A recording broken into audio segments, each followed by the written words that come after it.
Hello everyone, I am Hacklebeast, and I am coming to you from the wee hours of the morning where I'm from. Is my mic okay? Because it says that I'm blowing up sound levels. I'm going to assume it's fine until somebody tells me that it sounds like shit.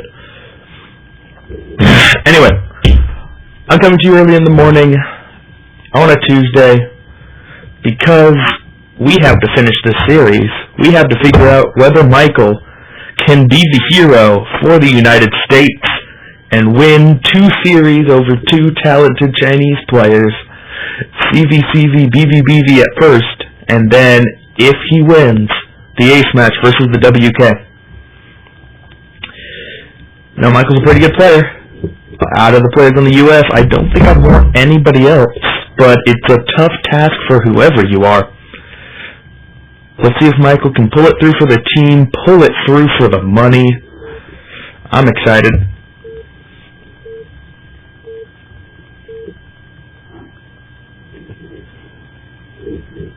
Alright. So, we have, in the left position on Icarus, Michael, American hero, rocking the yellow Zerg. And in the top position, we have CV, being purple Zerg. The map is Icarus, and I'm never a fan of Icarus because on some of the spawning locations, actually on all the spawning locations, the minerals are either to the right or the left of the hatchery. And when you're in this position, it means that it's flush against the wall. But when you're in this position, it means it's not flush against the wall. It means that if Michael was to decide that he wanted to go for spores this game, for whatever reason, he would be able to spore up his base a lot easier, because a spore here would cover the back of his minerals pretty well. Alternatively, if CV built a spore here, then Mutalisks could still range the drones rather effectively. So, it's a little positionally imbalanced. And it's a pretty minor thing, but at the same time, there shouldn't be any positional imbalance in maps. So, I was never a huge fan of Icarus, but at the same time, there have been a lot of entertaining games on Icarus. It's a popular map, pretty standard, aside from that small discrepancy. We'll see how it plays in. Anyway, looks like Michael's going to be going for the 12 pool.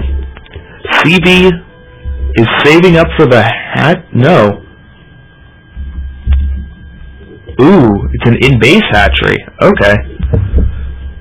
So CV's going to be going for the in-base hatchery. Now, when you go for the in-base hatchery, it means that you're going to have more lings out, a little bit better of an economy at the start. But Michael will take the hatchery at its natural. And when he does, he will have better gas production. So Michael needs to try to hold on into the late game, not die to a Zergling attack early. And if he can make it to the late game, the gas production will be too big. It'll cost CV too much to throw down a 3rd hatchery at the natural. Now the rush distance is very small on this map. It's close positioned on the 4-player map, but even closer so because from 12 to 9 is shorter than corner to corner. So this map has one of the shortest rush distances in all active maps, adding a little bit to CV strategy. But Michael, with proper lane control and good drone pulls, should be able to fend off any early lings that CV may be throwing at him.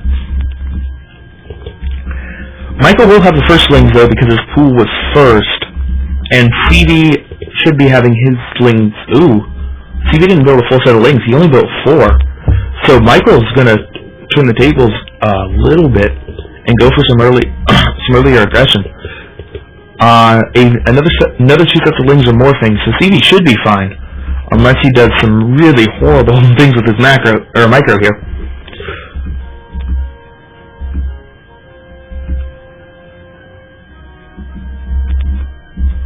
I hope that's not my chat room.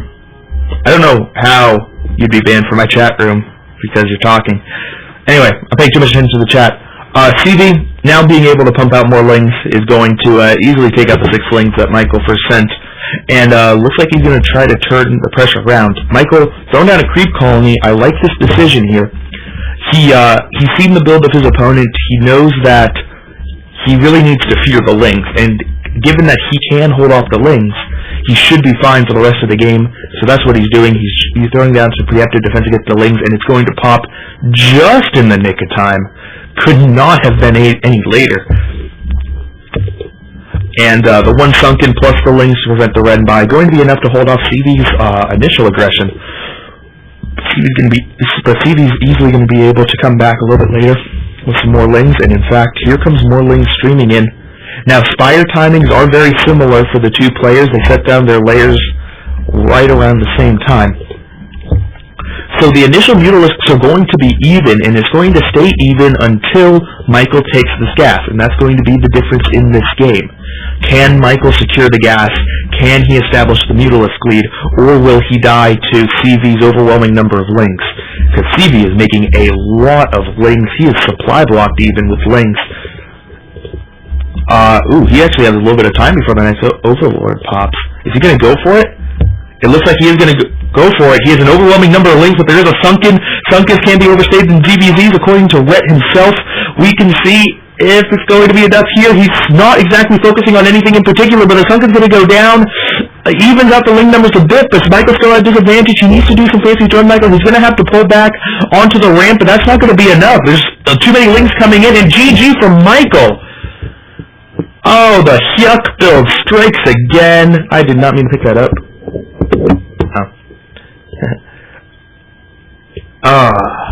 Wow.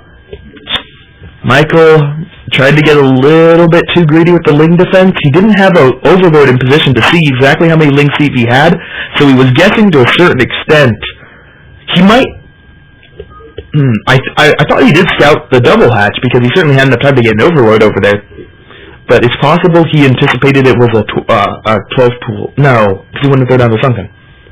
I think Michael just got a little bit too greedy there. Anyway, going into game 2. Michael on the ropes. Team USA on the ropes. Needs to win 2 ZDZs in a row to continue on, not even win it outright. See what he can do this game. We have Michael as the brown Zerg in the top right, and we have CV as the orange Zerg in the bottom left. There's orange. I'm going to change that to black. Now the map is Fighting Spirit. Fighting Spirit, the most even of all maps. Everybody's favorite map to play. And cross positions means that a similar strategy from CV won't work out as well. It's going to be more than double the walking distance between the two bases.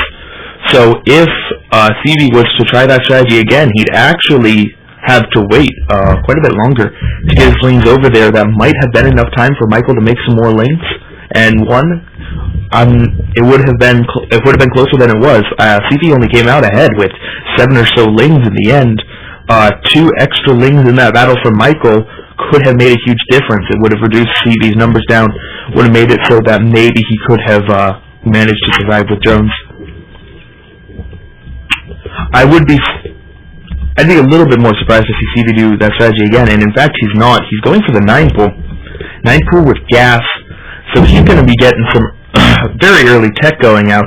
Now what is Michael going to do? If he 12 pools again, he is going to be... Yes, Michael does 12 pool again. He has the build order advantage this game. So he just needs to survive CV's initial Lings and then survive CV's initial Mutalisks, and he should be in a great position. But that was a task that he was not quite up to last time around. Let's see, both players scouting in the wrong direction as it is cross. And actually, interesting, Michael's going to send one Overlord scouting cross, and the original Overlord scouting also in the wrong direction. Most Zerg players do what CV's doing and send both of the first 2 Overlords to close positions. but interesting little Michael doing the diagonal scout and then cutting over, trying to find a scouting drone or a scouting Zergling, possibly, as it would help him identify where his opponent is. Some players can be quite fancy like that. Here come the first 6 lings for CV. Michael's lings already out, though. Gonna have no problem holding off the early aggression, assuming that Michael's correct. Even gonna bring the customary 2 drones. And looks, is CV gonna take back his lings? No, CV's taking back his lings just momentarily because he hadn't actually scouted out the space yet. So he was taking them to an intermediate position. Now he realizes that Michael is in fact at cross, and he's gonna go in, but he's gonna find that there is not much he can do. Michael should be just fine. Is CV building more lings behind this? Ooh, CV built a creep. That's kind of an odd decision. You're already behind pretty far economic-wise, and you're going to have the early lings. Now, there are many situations where a 9th living player will build a creep colony, but it's usually later in the game when you're just trying to barely stay ahead on Mutalisk numbers and you want to try to skip on the Zerglings. It's never this, really this early. And he's going to morph it into a sunken colony. It appears that he's not going to go for a big ling numbers in the beginning of the game, and we can see that now. Michael continued to build a normal number of lings, but CV is sticking with 8. I believe that is 8. Yeah, that is 8. So CV is actually going to skimp where most players attempt to assert an advantage in this game. It might be because he realized it was cross, and that he was going to have a really hard time getting any kind of pressure going. I do like that decision if it's a reaction, I think it is. That's some pretty high-level stuff right there.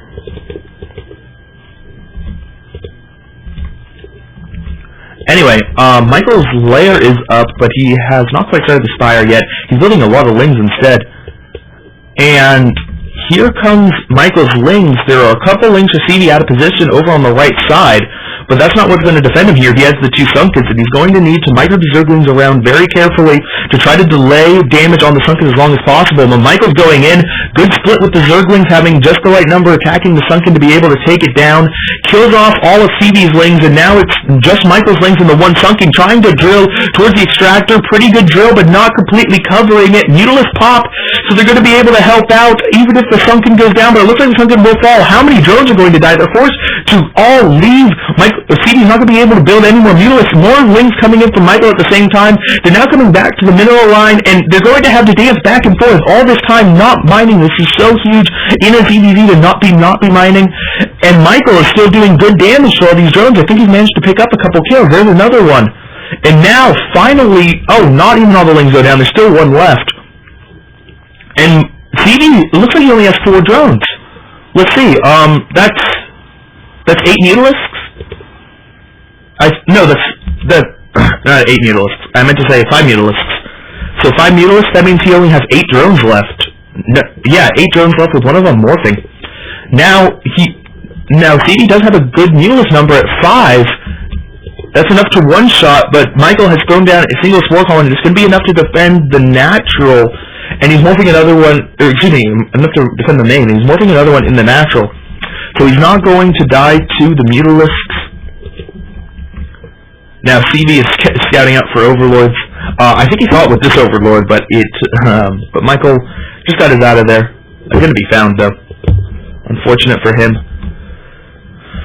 And it looks like CV realizes that Michael probably did go Spores. He hasn't scouted it yet, but it's a common response at this point. And he's just fanning out, looking for more Overlords. There's one here that is, just barely missed by those 2 Mutalisks, and they're going to come back and miss it once again. That Overlord, very lucky. Meanwhile, where's Michael's Spire?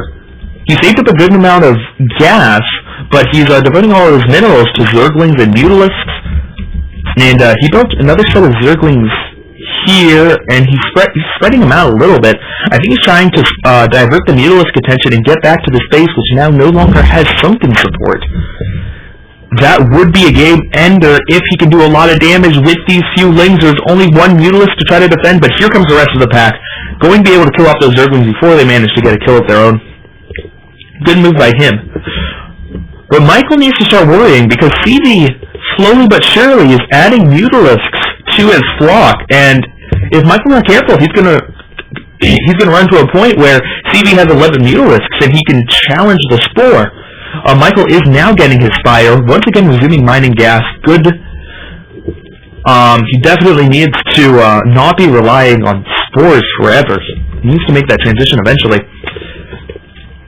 And he will have this gas, so he won't permanently be behind on Mutalisk count. He will be able to equalize at some point. Now, what is CV's response going to be? He has the advantage of high Mutalisk numbers for the moment, but how long will that last is yet to be seen. He could try to just pack on more and more Mutalisks and go for a game-winning attack when he still has the advantage. He could use these Mutalisk numbers to try to cover an expansion, but that would be very risky, as he would also have to build drones, too, because he doesn't have enough drones to really populate 2 expos. Michael with a much better drone count. Now, Michael's just going to keep building Zerglings, keep attacking. He's not doing any damage, but at the same time, he is pitting CV's Mutalisks back, because CV doesn't have any other defense, and he's forced to just constantly retreat the Mutalisks. And yet you can watch on the minimap, they keep flying out and then flying back when they realize the Mutalisks are the Zerglings are inbound. Now, it's a good strategy to keep the Mutalisks at home, but I'm not sure it's worth it in the end. He's wasting a lot of minerals doing that. But the Spire has finished. He's now making Mutalisks, not Scourge. He doesn't actually have that big of a gas number because he cut it for so long. But he's making another Extractor. Sometimes when you see a player behind very badly on Mutalisks, you see them build a lot of Scourge at first, just as hope to equalize. But Michael doesn't need to do that. He can just afford to be behind on Mutalisk numbers and slowly work his way over there. Is CV going to expand? He doesn't have enough money for it quite yet. Ah, yes, he is going to expand, as you saw those drones pop. So he's oversaturated here. He's going to be able to transfer some down here. Now, it's going to be a while before the space is online. He has to wait for the entire hatchery to spawn, and then however long it takes him to actually get guys into gas. But it's going to be close as to if it's enough time for Michael to equalize on the Mutalisk numbers.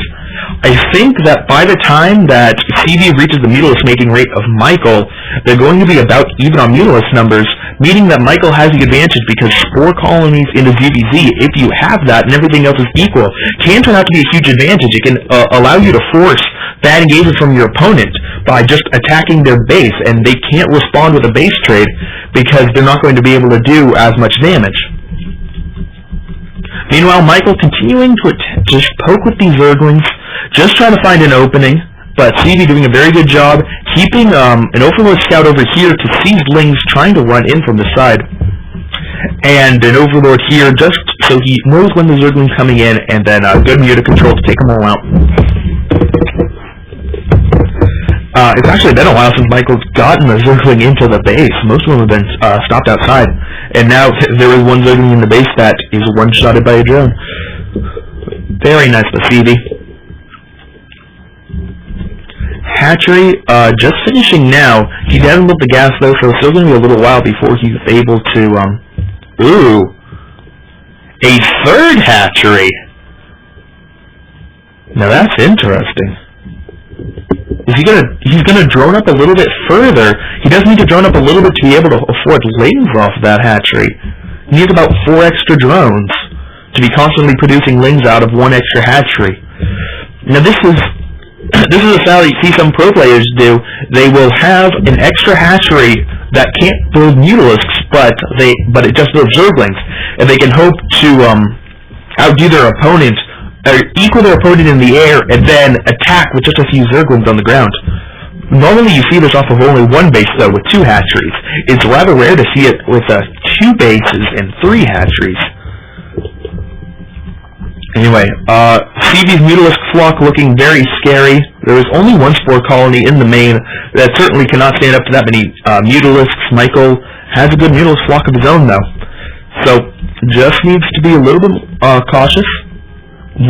Michael really wants to engage with the right spot. If he can engage CV in range of one of the spores, that can be a game-changing engagement right there. The spore makes such a huge difference in Mutalisk battles, especially around these numbers. Eventually it stops mattering, but that's once you get up to like 3 control groups. We're not quite at that point yet.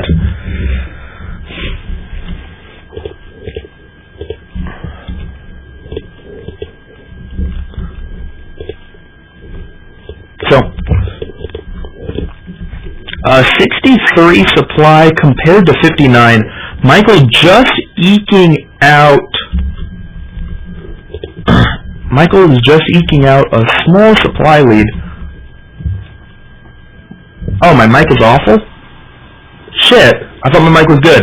I told somebody to tell me in the beginning if my mic was bad. Oh, I think I know what to do to change it. Okay, if this isn't the final game, I will change it, but we have a big battle right now. Michael, it doesn't look like he has many Mutalisk numbers, but they are stacked well, so it's hard to tell. Who's going to win this battle? It's close, and it looks like Michael came out at the wrong end of that one, and is going to be forced to pull back, and actually it looks like Michael has much smaller Mutalisk numbers, but a lot of Scourge, and all of the Scourge are getting hits. Will that be enough to turn it? It's not looking good for Mike. Well, I think, yeah, Michael thinks he has fewer Mutalisk numbers and retreats, but then comes back realizing he actually has more. The orange and brown are too similar colors, it's hard to tell. But now he's sniping drones, and he still has about as many Mutalisk numbers. CV starting to build Scourge, and going to try to get some hits that way. But Michael doing a better job than CV did about avoiding the Scourge. It is easier in smaller numbers. But now CV actually built a lot of Scourge, so Michael really needs to focus on a good Mutalisk micro. That hasn't been a big thing yet in this series, but it's certainly going to make a difference now.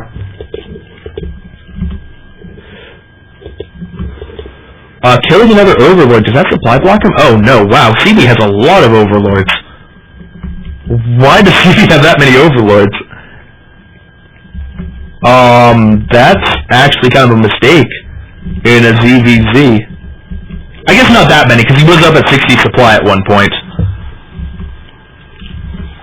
But yeah, that's not what you want to have in a ZVZ. That's a lot of resources devoted into stuff that doesn't fight.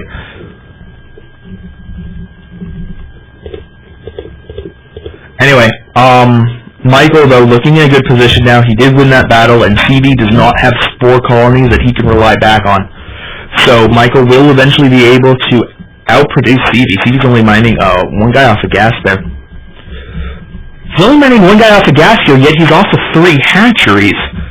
I don't think that the 3 hatcheries are really working out for CV, because he's not really able to keep up with Mutalisk production compared to Michael, and if he had used those resources on extra drones, he would have. It's not as if he's producing off of all 3 hatcheries, but he is going to win that battle, forcing Michael to back off. Michael did get the +1 armor for the Mutalisk, so his Mutalisks can win in a one-on-one fight, and GG from CV. Michael ties up the series 1-1. I'm going to go see if there's a mic setting that's wrong.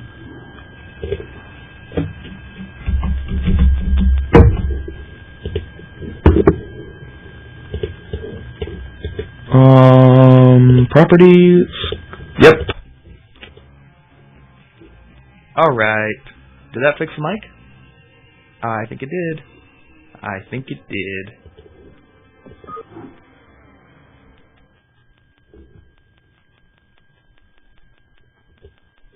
Yeah. I found that magical button that makes the mic good, and I hit it for my last cast, and I didn't realize that it would turn on. So now I just need to remember that every time I cast, I gotta go turn that button back off. Oh yeah, you all get to hear my sexy voice. Good. Oh. Scenario's not valid! Ewa! Ewa, you set me things that are too long. Alright, renaming it.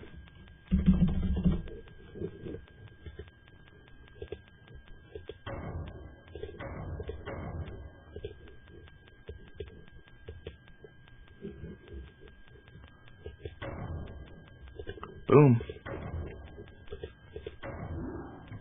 Going into game number 3. Can CV close it out for Asia Pacific? Can Michael cause an ace match? Only one of those things is going to happen. It's going to be on Destination. Interesting choice. Michael. Whoa. Darn it. I had my hands on the wrong row of keys. Michael of US is yellow. And CV, bottom position, is green.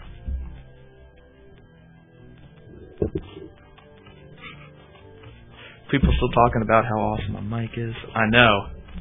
Dude, I was like, my Christmas gift to the Brood War community is buying myself a decent mic instead of the $10 one I bought at Target originally. So I actually have a competent mic.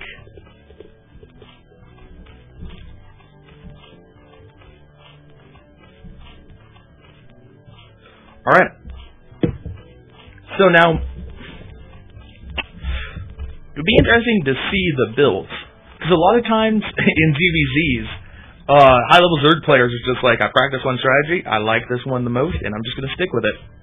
And we saw Michael go with a 12 hatch 2 times in a row. But we... Overgas?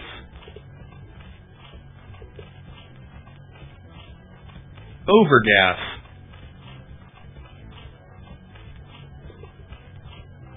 Okay. Overgas and pool. Alright. I was going to say, a lot of times we see players just stick with the same strategy. And Michael did go for a 12 pool 2 games in a row, but now he is switching it up.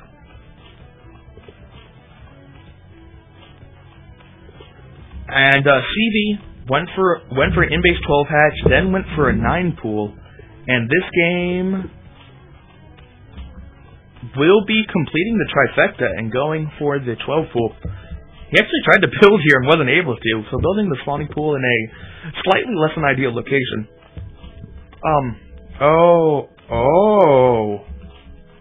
I take that back. He's going for an in-base hatchery once again. But he is hiding it.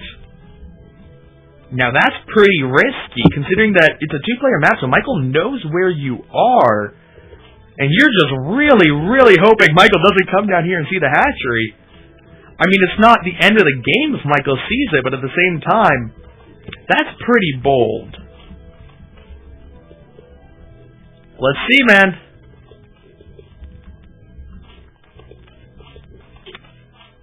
By building the hatchery back here, it might have some issues, some late game ramifications, in that it's going to take CV a lot of extra spores if he decides to spore up at some point in the game. And he may need to spore up, because his Mutalisks are certainly going to be behind Michael's. Michael also going for an in-base hatch, but it's significantly later because he got the ridiculously fast gas. His lair is significantly ahead of CV's. Now, will Michael actually scout all the way over and see? He needs to get vision range to about here to see that there's a bit too much creep, and it looks like, yes, he will be scouting and find CV's hidden hatchery.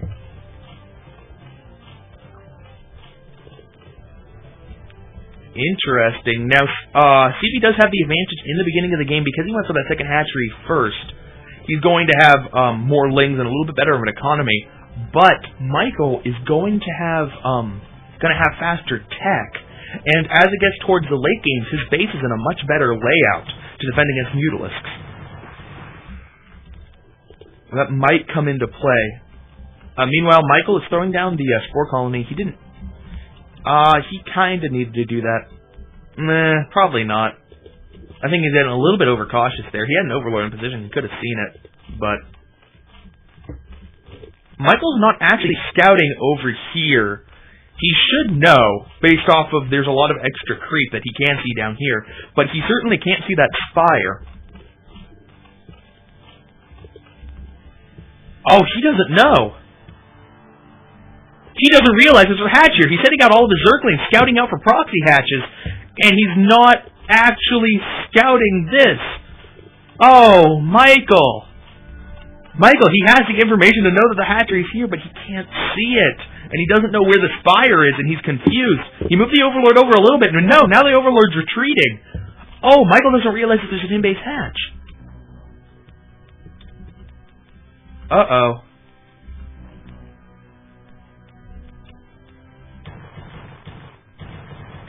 Uh-oh. Okay.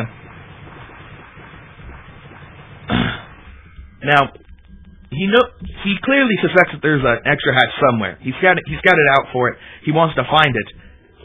He did find it with that Overlord. Okay. The issue was that he didn't see the spire. And you wouldn't build a spire at a proxy hatch, and that was what was really throwing him off. So now he knows that there is a spire here. He knows what he's up against. But CV built a lot of extra lanes that Michael was not exactly expecting. He knew he was going to be behind a little bit, so he built the Sunken Colony. And it looks like it is going to be enough with the Mutalisk support. How far behind are CV's Mutalisks? They are not behind at all. They are already finished. And CV going for taking his natural. Once again, CV is going to go up to 3 hatcheries in the ZVZ. It really, I feel that it was a not very good move last time. But this time, his opponent's doing something quite a bit different. So I think it's much better suited against this kind of strategy than what Michael was doing before. Good Mutalisk control, not missing a shot, taking out that Overlord. Could be able to snipe this one too and supply block CV if he isn't already making another Overlord. Which he is not. He's supply blocked and not making an Overlord at the moment. And actually, Michael has more Mutalisk numbers. CV is getting a little bit careless here. I think CV thinks that he has the advantage, but he does not. He's bringing in Zerglings to help try to detract hits, but it's not going to be enough. Another Mutalisk coming up from behind. Michael just has better Mutalisk numbers. And GG! CV loses again. And that hatch was definitely what cost it for him. He didn't have enough money to afford Mutalisk, and he just simply lost the Mutalisk battle and lost the game. Oh, wow. CV with some unorthodox ZVZ builds that do not work out at all. And we're going to an ace match. It was sending it.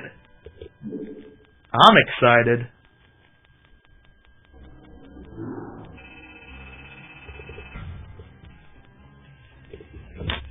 And we have one more player for Michael to beat, and that is the WK. The WK won his match earlier. I now can't remember who it was against. Was it against Game? Was it Game versus WK? I think it was. I think it was Game versus the WK. Wait. Yep, it was Game. Okay. It was confirming it for me. Yeah. So Game put up some pretty good games actually in the TVP series, but ultimately was just slightly outclassed by the WK. But Michael, he's a little bit better than Game to begin with, and also he doesn't have an injured hand, so the result might not be the same. Well, games are loaded. Let's create some new ones. And we, going into the ace match of the semifinals between USA and Asia Pacific. This is for the right to play Poland, to compete for the prize money, which I believe is at $500. That's a good amount of prize money, man, and it's all resting on these two players' shoulders to have an opportunity at that. In the bottom position, we have the WK as the orange Protoss, and at the top position, still yellow, we have Michael as the Zerg. Now, Destination is a map known for your ability to be really, really annoying with lurkers. Lurkers are good at a lot of choke points. Lurkers are really good at controlling double bridges. Lurkers can be run around in the back and used down here to attack the natural of the opponent. There are so many absolutely ridiculous uses for lurkers on this map that we might see an early lurker build from Michael, and I think that would be very strong on this particular map.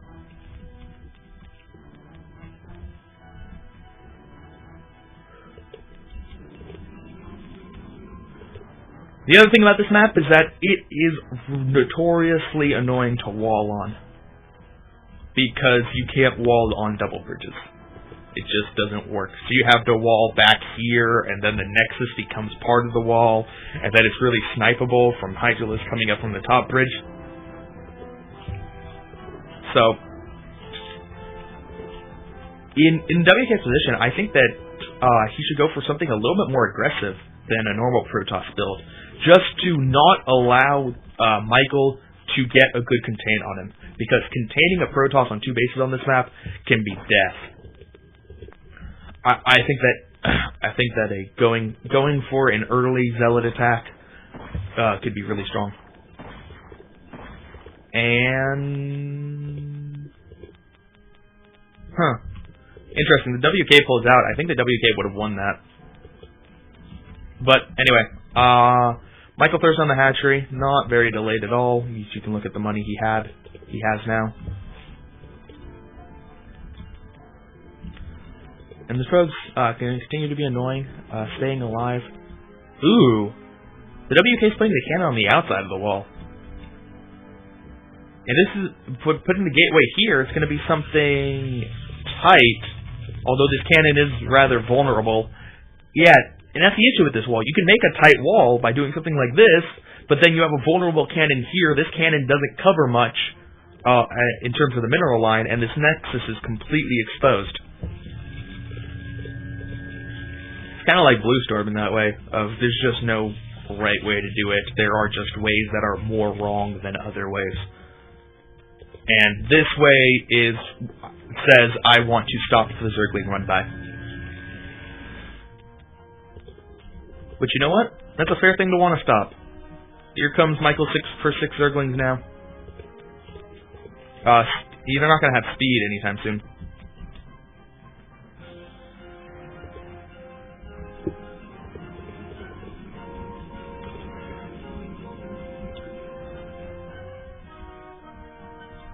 Excuse me.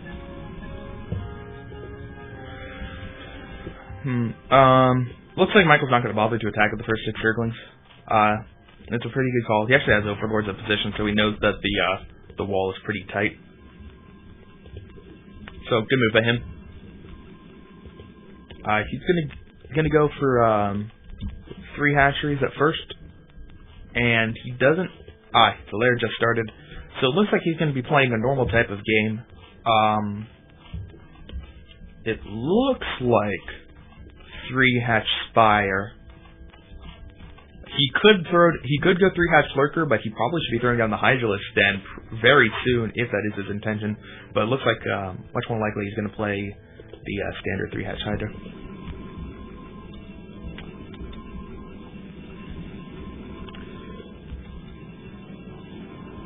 Oh, meanwhile, excuse me.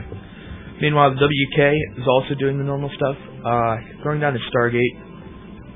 +1. It's going to be a little bit before he starts that, but that should be coming up rather soon.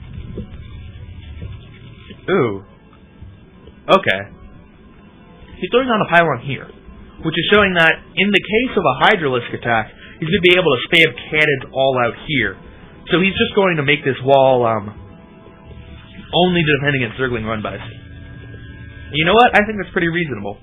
To just not use a wall to defend. Walls don't really help you much against Hydralisk attacks anyway. They usually just slow them down a bit. So, I think that could be successful. There's a lot of room there to throw down a lot of cannons, and getting across that double bridge against cannons with Hydralisks, not an enviable task in the least.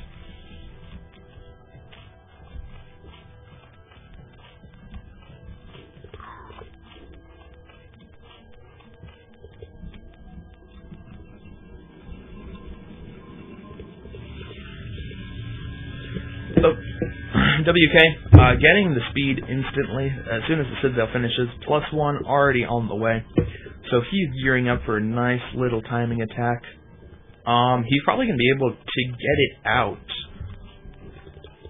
He's certainly going to be able to get it out before Michael has too many Hydralisks. He's not going to have to worry about trying to micro guys across the bridge.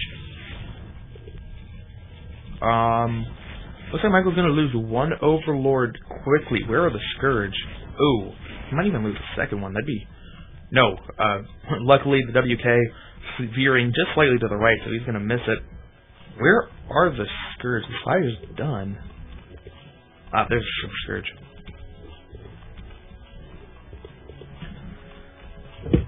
Now, this base is hard to SimCity on, because there is no choke. There's just this horribly long extended ramp, and ramps do not help you defend against Zealots by themselves. You need the choke.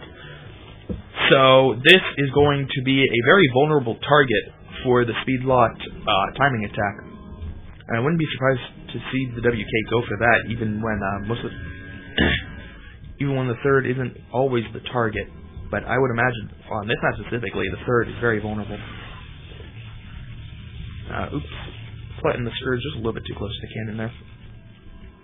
I don't think he was quite... No, he was probably in range to see the Templar Archives if he was clicking on it. It's hard to tell with Scourge just because Scourge have ridiculously small vision ranges. And here come the first speed locks, but Michael went Mutalisks. And it should be enough. Yeah, with the Zerglings to slow down the Zealots, a combination of Zergling Mutalisk sunken is going to be enough to prevent damage on the third. And Michael's going to take out one, maybe two on the way back. Yep, going to get a second one. Now, where is the WK's defense against Mutalisks? A couple Corsairs, and now a third. He needs one or two more before he's really going to be before there's going to be a legitimate counter. He is researching Storm, a very fast Storm coming out. Very good. And now Michael.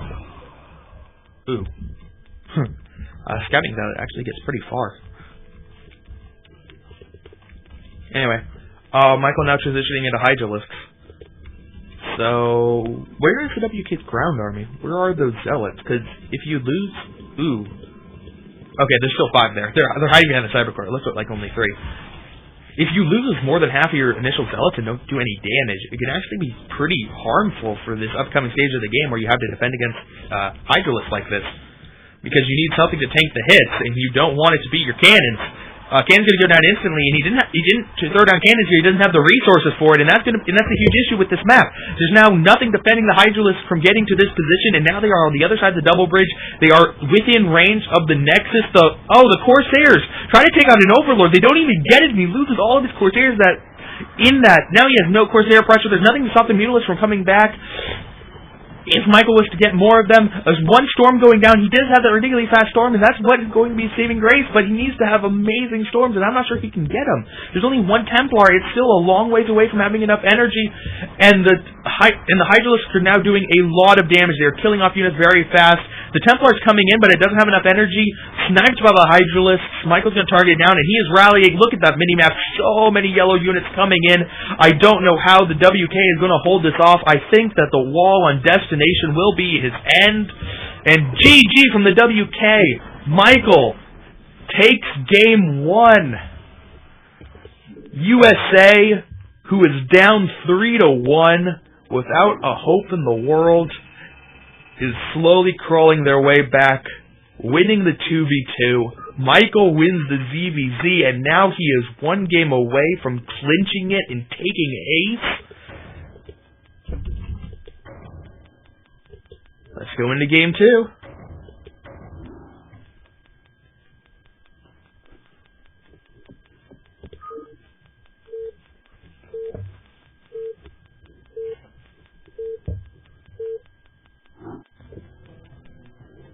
Shout out to Jumper as the other US player who can get wins on his own. Although then again, he did kind of have the easy task because everybody else had to play a Chinese player, and he got to play Fold. I'm pretty sure he played Fold. It was somebody from Australia. Anyway, in the top right position on Fighting Spirit, we have Michael still rocking the yellow Zerg. And in the top left, we have the WK, the purple Protoss.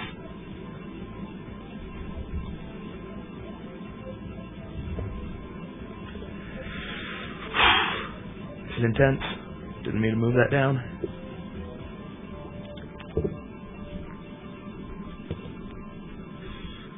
Now, I wouldn't be surprised to see either player change up their builds. They were both doing very standard stuff, and Michael was so successful mostly because of the map. So, I wouldn't be surprised for the WK to just take a deep breath in, let it out, and say, okay, this isn't going to happen this time around.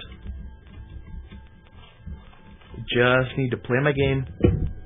We'll get to the later game, overwhelm them with my awesome macro. Everything's going to be fine. Michael, going for the overpool. Interesting. Not as commonly seen, but certainly not rare. Gonna mean a little bit faster with the Zerglings and the 12 pool. A little bit better economy than the 9 pool. The WK is gonna make a little bit of a funky wall. This isn't normally where you put the pylon, but it's still gonna work. He could make it Gateway Forge. That is what he's gonna do. He's gonna put Forge here, then Gateway up top. It's just weird to have the pylon blocking the entrance like that. Normally you put the pylon back here with the Gateway Forge. But this is wrong. Gonna work out for him.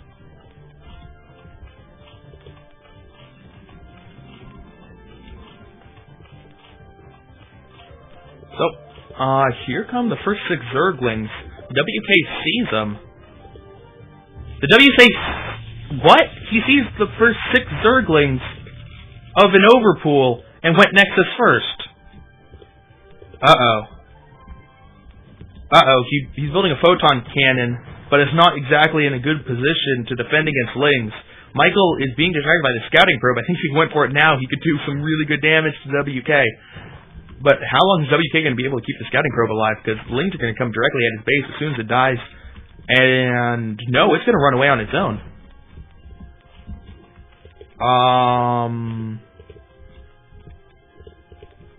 Well,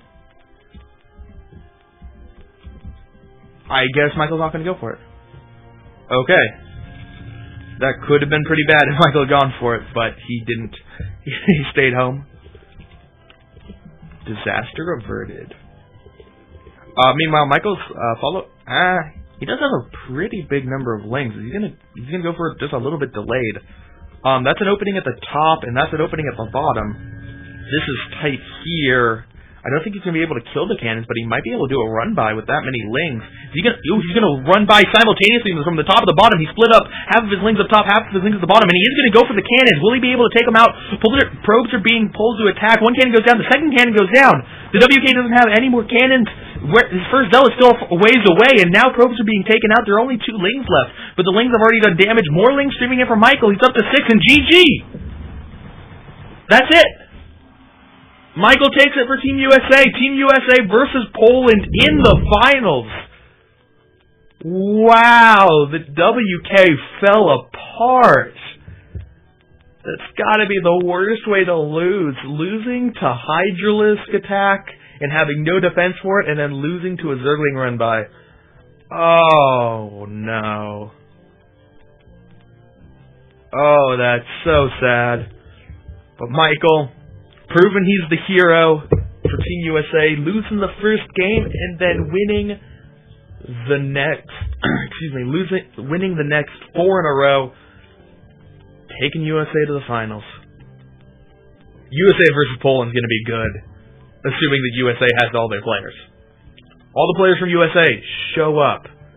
I want to see some good games. Alright. That does it for me. And that does it for me for the rest of Altitude Nation War. This is my final cast. So, I want to say thank you. Thank you to the sponsors. Thank you to the sponsor, Altitude, the game. This is the last chance I have to say it. Go download it, if you have not downloaded yet. They're helping Brood War. The least you can do is spend 3.5 minutes downloading their free game you don't have to sign up for. Just do it. Thank you to the organizers, AWA and Game. This series in particular was rather hard to organize, but went down to the wire. And thank you once again to all the viewers. I'm glad you enjoy this. I had fun casting this season. And I'm excited to join the ranks of you in the chat channel and enjoy a very good finals. I'm still casting Gambit Cup, so you can check me out then. But other than that, this is Hackleby signing off for the last time for Altitude Nation War. Thanks for watching, everybody.